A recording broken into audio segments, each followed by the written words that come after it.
अस्सलाम वालेकुम भाई और दोस्तों। रिसेंटली मैंने जितनी भी जॉब्स के हवाले से वीडियोस बनाई उसमें कमेंट में एक कॉमन सवाल बहुत से लोगों ने पूछा कि सर क्या पाकिस्तानियों के वीज़े खुले हैं? क्या सर जो पाकिस्तान से जब हम आएँगे तो क्या हमें वहाँ पर जॉब मिलेगी? और जो अनस्किल्ड लेबर है उनके वीज़े के बारे में क्या हालात हैं? और जो लोग यहाँ पर यूएई में हैं वो वीज़ा चेंज कर सकते हैं, नहीं कर सकते अनस्किल्ड लेबर्स में? तो वो भी उसके बारे में बताएँ। और सर पाकिस्तानियों के वीज़े तो नहीं लग रहे, फिर आप जॉब्स के हवाले से क्यों बता रहे हैं?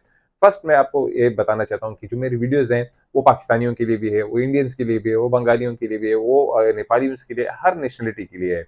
एक बात तो पहले मैं आप लोगों पर ये वाज़ह कर दूँ कि मेरा काम बताना है, जिसकी किस्मत लग जाती है।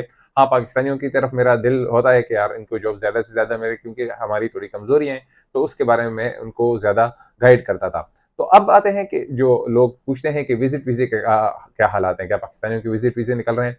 पाकिस्तानियों की विज़िट वीज़े कभी बंद नहीं हुए, विज़िट वीज़े निकल रहे हैं और अल्हम्दुलिल्लाह निकलते हैं। अब मसला क्या होता है कि जो लोग यहाँ पर विज़िट वीज़े पर आते हैं और उनको जॉब मिलती है या नहीं मिलती, ख़ासकर अनस्किल्ड लेबर, जो लेबर हज़रात हो गए, ड्राइवर हो गए और जो लोग होते हैं यानी कि 12वीं तक पास हैं, उन लोगों का क्या हालात है? देखिए जो अनस्किल्ड लेबर का किस्सा है ये अब तक बहुत से पाकिस्तानियों का नहीं लग रहा है। अगर आप पाकिस्तान से यहाँ पर आकर जॉब ढूँढते हैं तो ये बहुत ही रेयर केसेज़ में लोगों का निकल रहा है वीज़ा, वो भी बहुत रेयर। और इसमें सिर्फ पाकिस्तानी नहीं है, इसमें बांग्लादेश भी है, इसमें इंडियंस भी हैं, जिसमें जो डाइवर्सिटी प्रोग्राम है, डेमोग्राफिक डाइवर्सिटी प्रोग्राम निकला है, जिसके हवाले से अगर एक कंपनी में लोगों की तादाद ज़्यादा है, यानी कि एक ही नेशनलिटी की, तो उसमें उन लोगों का वीज़ा नहीं निकल रहा है। ख़ासकर इंडियन का भी मैं कह रहा हूँ कि सिर्फ पाकिस्तानियों का नहीं, इंडियन के लिए भी मुश्किलात हैं यहाँ पर कि उनके भी वीज़े नहीं लग रहे। अगर एक कंपनी में एक ही नेशनलिटी के लोग ज़्यादा हैं, तो उसमें अब प्रॉब्लम्स आ रही हैं हर कंपनी को। क्या और लोग पूछ रहे हैं कि सर ये प्रोग्राम कब खत्म होगा? ये प्रोग्राम खत्म नहीं होगा, बल्कि ये आहिस्ता-आहिस्ता बढ़ेगा और बढ़ चुका है। अब ये रूल एंड रेगुलेशन में आ जाएगा और फिर इसी तरह हर कंपनी को करना पड़ेगा। जितनी भी बड़ी कंपनीज़ हैं, उनको ये आहिस्ता-आहिस्ता जो है इस सिस्टम में आ जाएगा और फिर सब इसके लपेट में आ जाएँगे कि ये करना ही करना है भाई।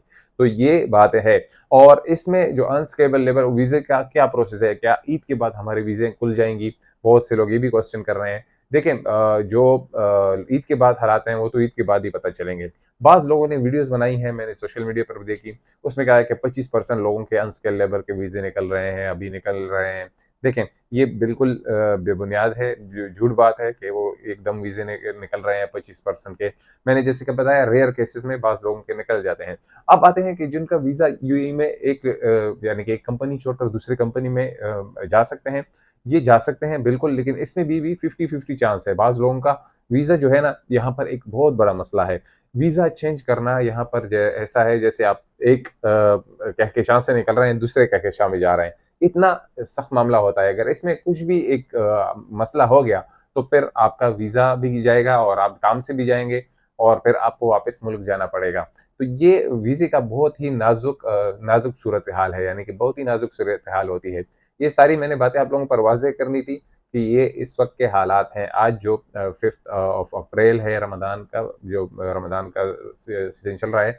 अब से लेकर जिन लोगों ने वीज़े रिन्यू नहीं किए, जो लोग विज़िट वीज़े पर थे, यहाँ पर थे और उन्होंने वीज़े रिन्यू नहीं किए, तो अब उन पर वो जुर्माना भी आ जाएगा, क्योंकि अभी इमिग्रेशन बंद है, तो अगर उन्होंने अप्लाई नहीं किया वक़्त पर, तो मेबी उनको ये फेस करना पड़े, कुछ जुर्माना उनको अदा करना पड़े इस बेसिस पे, क्योंकि इमिग्रेशन अभी बंद हो जाएगा।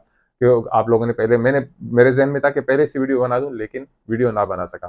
तो ये सारी न्यूज़ थी आज तक, 5 अप्रैल तक। इंशाल्लाह मुझे लगता है कि रमज़ान के ईद के बाद जो है ये वीज़े वग़ैरह पाकिस्तानियों के लिए खुल जाएँगे, क्योंकि जब भी यहाँ पर गर्मियों का सिस्टम स्टार्ट होता है फिर वीज़े निकलना स्टार्ट हो जाते हैं। हाँ, फिर बड़ी ईद से पहले 15 दिन फिर वीज़े लगना बंद हो जाते हैं, यानी कि बिल्कुल वीज़े नहीं लगते। वो भी कुछ ख़ास मसला होता है। ये रिसेंटली 2 सालों में हमने देखा कि ईद के मौकों पर वीज़े लगना बंद हो जाते हैं। इसमें क्या हिकमत है, क्या वजूहात हैं, वो मैं बाद में एक वीडियो में तफ़सील से बयान करूँगा। आज के लिए मैंने कहा कि आप लोगों का ज़हन खुल जाए, क्योंकि आप लोग बहुत से इस बारे में सवालात कर रहे थे। वीज़े तो सर नहीं लग रहे, फिर आप जॉब्स के बारे में क्यों बता रहे हैं? मैं इसलिए बताता हूँ, किसी ना किसी का काम तो हो जाएगा ना यार।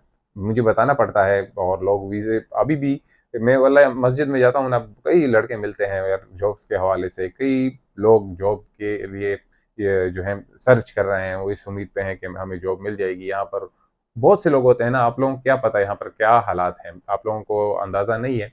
जो लोग पाकिस्तान में होते हैं उन लोगों को यहाँ पर जहाज़ें भर-भर के आती हैं और लोगों को माशाल्लाह जॉब्स भी मिलती हैं, ऐसा नहीं है, और हर नेशनैलिटी को मिलती है। तो सारी तफ़सील मैंने शेयर कर दी है। वीडियो थोड़ी लंबी हो गई, लेकिन मैंने कहा कि आप लोगों से तफ़सील पे बात करूँ, ताकि आप लोगों की जो सवालात हैं उसको एक वीडियो में खुलकर बयान करूँ। तो आज के लिए इतना ही। मुझे अपनी दुआओं में याद रखिएगा। मिलेंगे इंशाअल्लाह दूसरे वीडियो में। खुदा हाफ़िज़।